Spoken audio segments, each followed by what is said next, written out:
कायोत्सर्ग की चर्चा मैं आपके बीच में कर रहा हूँ। कायोत्सर्ग यह जैन साधु और श्रावकों के द्वारा किया जाने वाला एक ऐसा कृति कर्म है जिस कृति कर्म के द्वारा हम अपने पूर्व संचित कर्मों का क्षय करते हैं। इसलिए हर किसी क्रिया के प्रारंभ में यह कायोत्सर्ग किया जाता है।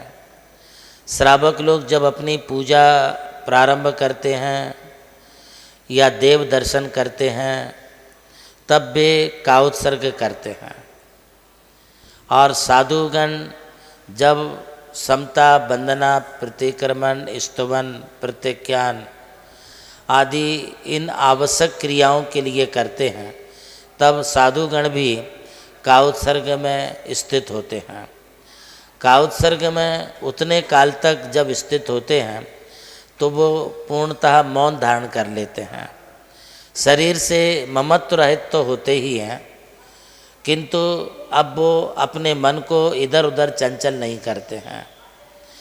उस समय जब कायोत्सर्ग करते होते हैं तब किसी प्रकार की बातचीत और चर्चाएं नहीं करते हैं। जब कायोत्सर्ग में स्थित हुआ जाता है तब अपनी आँखों को भी नासाग्र दृष्टि रखें या बंद कर लें, किंतु किसी को हमारे लिए देखना नहीं होता है। अब कायोत्सर्ग में जैसे ही वो स्थित होते हैं, यदि पंच नमस्कार मंत्र का जाप करना है तो वो जाप करते हैं, और यदि आत्मचिंतन करना है तो आत्मा के स्वभाव का चिंतन करते हैं। संसार शरीर भोगों की निष्प्रहता से विरक्त होने के लिए बार बार अनुप्रेक्षाओं का चिंतन करते हैं। 12 अनुप्रेक्षाएं करते हैं। इन अनुप्रेक्षाओं के चिंतन से हमें शरीर से निर्मोह बुद्धि जागृत होती है। संसार, कुटुंब, परिवार, इन सब से अपना मोह हट जाता है। जब 12 अनुप्रेक्षाओं के विचारों में डूबते हैं तब हमारे लिए जीने की और मरने की कोई इच्छाएं नहीं होती हैं। इस शरीर से इतनी निर्ममत्व बुद्धि आती है कि वे शरीर को अपना नहीं समझते हैं। सभी प्रकार के भोगों की और पंचेंद्रिय विषयों की लालसाओं से दूर हो जाते हैं। कायोत्सर्ग एक ऐसी स्थिति है जिसमें हमारी क्रोध, मान, माया, लोभ ये चारों कसाएं अत्यंत समन होती हैं। इंद्रियों का दमन होता है। मिथ्यात्व जैसे दूषित परिणामों का वमन होता है, और इसी कायोत्सर्ग के द्वारा आत्मा में प्रसन्न भाव जागृत होता है। साथ ही साथ विषय कसाओं का उत्सर्जन होता है, त्याग होता है। एवं उतनी देर जब कायोत्सर्ग में स्थित रहा करते हैं तब अपना कर्मों का निर्जरन अर्थात निर्जरा भी होती है। जब कायोत्सर्ग में स्थित हो जाते हैं तब एक आत्म शांति का जो मार्ग है, आत्मा में प्रवेश करने का मार्ग, वो आत्मा में प्रवेश करने का मार्ग अपने लिए ऑटोमेटिक प्राप्त हो जाता है। इसलिए इस कायोत्सर्ग को बड़ा महत्व दिया गया है। हमारी जैन समाज में बच्चों से लेकर बूढ़ों तक सभी ने इसका अभ्यास अवश्य करना चाहिए। कायोत्सर्ग स्थिति एक ऐसी स्थिति है कि जिसमें बिना तप किए तप हो जाता है, क्योंकि उस समय कोई भोजन नहीं करते हैं, कोई पेय पदार्थ नहीं पीते हैं, खाने पीने की इच्छाओं से रहित होते हैं, सभी प्रकार के मोह विकार आदि से दूर होते हैं। इसलिए उस समय ऑटोमेटिक कर्म निर्जरा का उनका जो अवसर है वह उनके लिए प्राप्त हो जाता है। मैं आपको कायोत्सर्ग के कितने लाभ बताऊं। आप प्रवचन सभा में यहाँ पर हमारे समक्ष बैठे हुए हैं, सब आप शांत चित्त से हमारा प्रवचन सुन रहे हैं।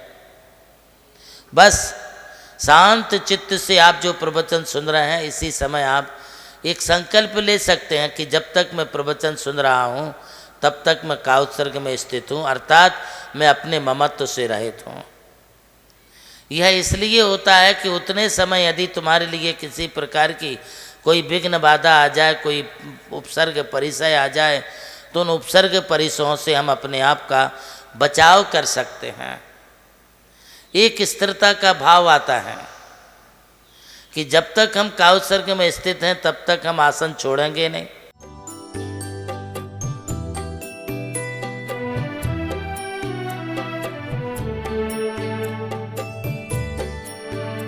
जैन धर्म केवल धर्म नहीं, जन जन का धम है।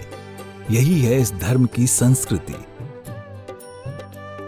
सन 2010 चातुर्मास के दौरान मांगी तुंगी और गजपंथा की तीर्थ यात्रा के बाद एक रात्रि गजपंथा की पहाड़ियों पर विश्राम करते समय आचार्य श्री देवनंदी जी महाराज को एक दिव्य स्वप्न प्राप्त हुआ।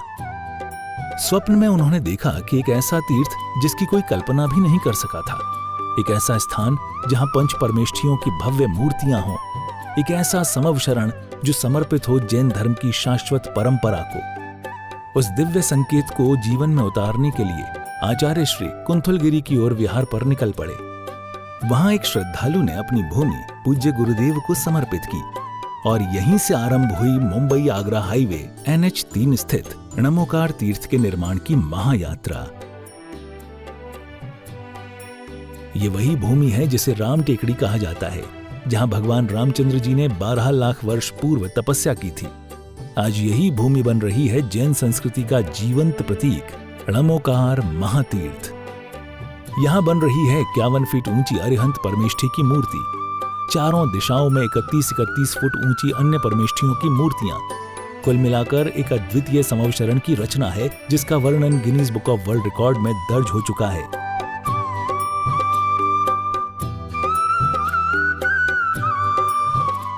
इस भव्य मंदिर जी में स्थापित किए जा रहे हैं 24 तीर्थंकरों के 24 मंदिर, पंचमेरु, नंदीश्वर द्वीप, नवदेवता और 64 रिद्धि मंदिर, सप्तऋषि मंदिर और गोमटेश्वर बाहुबली, संमेद शिखर जी की झलक और क्षेत्रपाल मंदिर। यहाँ पर अब तक 250 से अधिक कमरे निर्मित हो चुके हैं, जिनमें 75 साधु साध्वियों के लिए एवं यात्री निवास आधुनिक सुविधाओं से युक्त है।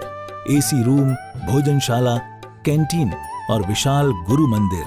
णमोकार तीर्थ का भूमि पूजन 8 फरवरी 2014 को संपन्न किया गया था और आज लगभग 10 लाख स्क्वायर फीट से अधिक निर्माण पूर्ण हो चुका है और अब यह दिव्य तीर्थ अपने चरम आयोजन की ओर अग्रसर है।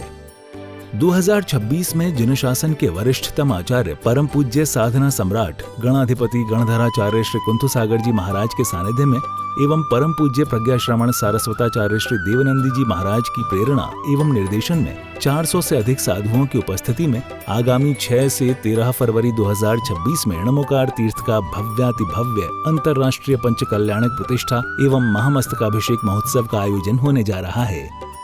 खुल रहा है पुण्य का द्वार, जो करेगा भव पार।